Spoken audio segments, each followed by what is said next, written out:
অবস্থা খুব খারাপ। এখন ধরো কোরবানিদের সময় দাওয়াত দিতে আর 2 দিন বাদে বেটা বাইরে দাওয়াতের কিছু না। এখন তোর ভাবিদের সাথে চেহারা দেখি না, আজকে অনেক দিন হয়ে গেছে।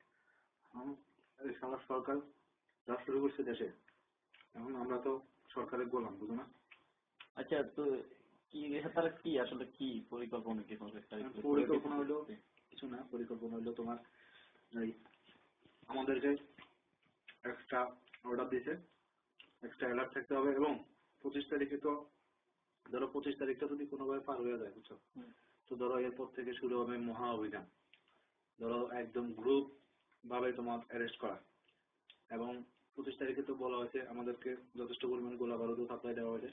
25 তারিখে ধরো তোমার তোরা যে এই গোলা বারো যদি করো তো মায়া লাগে না? এই মানুষটা যে বাইরে শুন, তোরা একটা সত্যি কথা কই, আমি কখনো এই পর্যন্ত কাউকে গুলি করিনি, বুঝছো?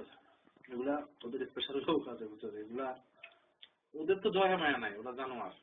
তো আমরা আমরা ক্রিমিনালদেরকে গুলি করার সিস্টেম আছে, কিন্তু বিশ্বাস কর দোস্ত, আমি কখনো এগুলা করিনি। তৈরি করে কারা আছে এদের, তুই কি কর, এদের লোকের অভাব আছে।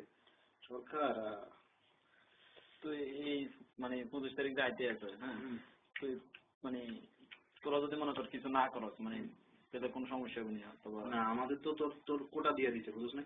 25 তারিখের পর থেকে বিষয়টা আমাদেরকে বলে দেওয়া হয়েছে যে থানায় এতজন এতজন করে অ্যারেস্ট করতে হবে, এবং আমরা আবার জিজ্ঞেস করছি যে স্যার যদি আমাদের হাজতখানায় জায়গা না হয় বা তাহলে আমরা কি করতে পারি। তখন আমাদের কইছে যে ধর পায়ে গুলি করে, হাতে গুলি করে, এগুলো পঙ্গু বানাইয়া বানাইয়া